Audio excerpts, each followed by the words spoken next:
Créée par le cinéaste visionnaire George Miller, la franchise Mad Max a débuté avec Mad Max en 1979, un film qui suivait son personnage principal alors qu'il naviguait dans les conditions difficiles des terres désolées australiennes. Bien le bonsoir, mesdames et messieurs.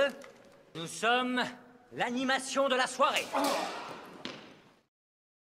À la suite de la guerre, de l'écocide et d'une pénurie de ressources, le pays subit un effondrement sociétal dévastateur qui alimente les pulsions les plus brutales des survivants humains. Le film original a donné naissance à la série de films Mad Max, qui comprend Mad Max 2 de 1981, Mad Max de 1985 et Mad Max Fury Road de 2015, qui a revitalisé la franchise d'action post-apocalyptique.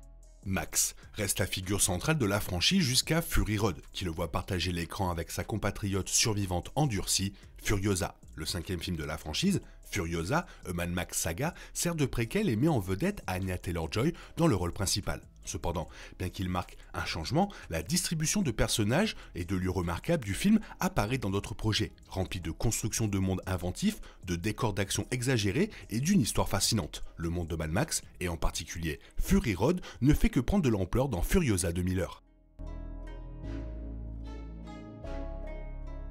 Apparu pour la première fois dans Fury Road, Petroville est une grande structure construite autour d'une raffinerie abandonnée située au sud de la citadelle. Au début de Fury Road, l'impératrice Furiosa est censée visiter Petroville avant de trahir Immortan Joe. Comme son nom l'indique, l'endroit regorge d'essence, ce qui est incroyablement précieux dans les terres désolées. Souvent, les habitants de Petroville, alliés de la citadelle, échangent du fuel contre de l'eau potable. Notamment, les habitants utilisent des poteaux de 40 pieds de haut pour voir leurs ennemis et monter sur des véhicules pendant les guerres routières.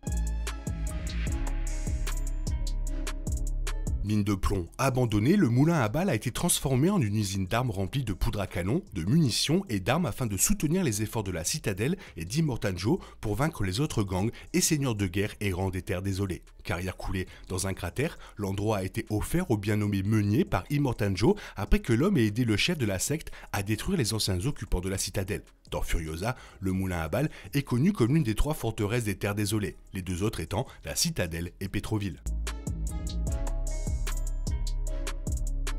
Fief d'Immortan Joe, la citadelle figure dans la fin de Furiosa et constitue un endroit clé de Fury Road. Formation naturelle, la citadelle est composée d'un groupe de 3 tours rocheuses qui surplombent un aquifère d'eau douce. En utilisant le rocher comme canal, les habitants de la citadelle sont capables d'irriguer une partie des terres désolées, ce qui en fait un endroit d'une importance cruciale dans un monde autrement aride. Pendant un certain temps, c'était la base d'opération d'Immortan Joe, mais après la mort du chef de la secte pseudo-religieuse, elle est devenue un foyer pour les réfugiés du désert. Alors que la place verte est une oasis idyllique, la citadelle est une lueur d'espoir plus réaliste pour les survivants des terres désolées.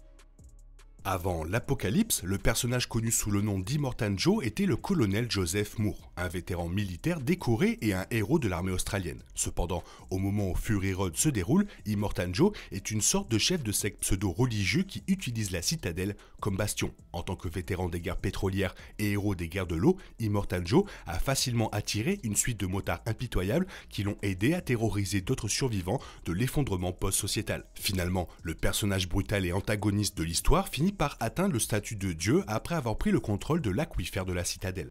Après avoir revendiqué et reconstruit l'aquifère pour en faire la forteresse de la citadelle, Immortan Joe devient une figure de légende. Les survivants des terres désolées voyagent loin pour atteindre la citadelle, un refuge supposé contre le reste du désert. Cependant, Immortan Joe n'accepte pas que les vagabonds en bonne santé dans son culte, les forçant à devenir des mères de lait, des rats de tapis roulant, des warboys ou pour la reproduction. Alors que les mères laitières et les reproductrices sont les 5 épouses d'Immortan Joe, sont réduits en esclavage par lui, les soldats d'Immortan Joe subissent un lavage de cerveau pour devenir des soldats fanatiques. Dans Fury Road, Furiosa tente de libérer les épouses de l'emprise d'Immortan Joe.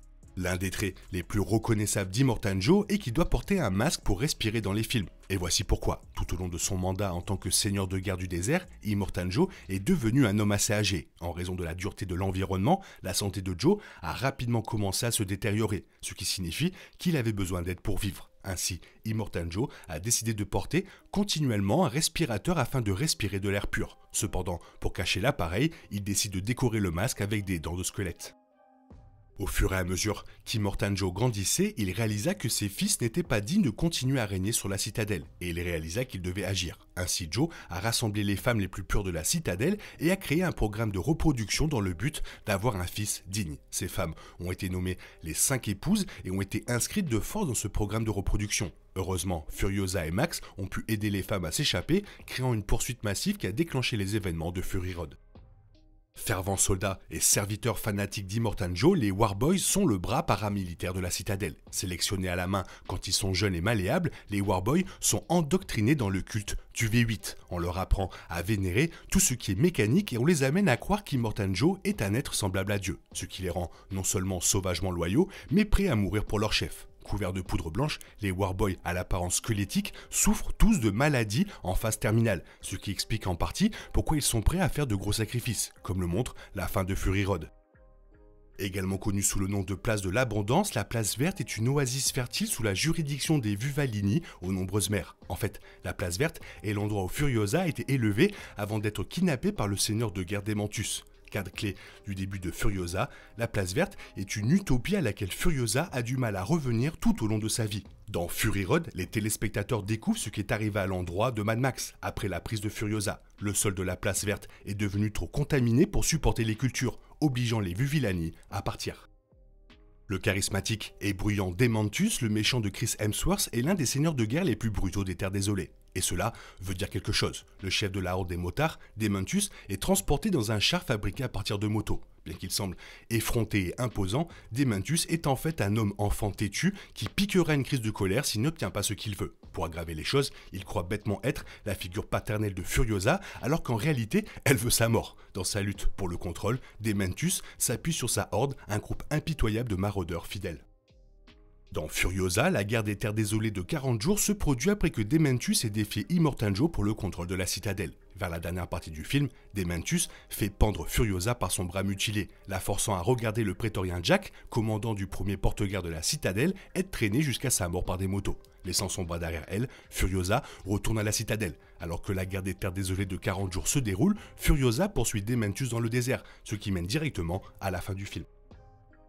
Voilà, c'était quelques explications sur le monde de Mad Max. Toi, si tu as quelque chose à rajouter, n'hésite pas à le faire dans la zone commentaire. Sinon, il est temps pour toi de reprendre le cours normal de ta vie. On se retrouve bientôt pour une nouvelle vidéo. Bisous bisous, bye bye. Il est impossible de compter sur les autres de nos jours. On est obligé de tout faire soi-même. Je me trompe? Rien de grave, j'avais tout prévu. Où va le monde, je vous le demande.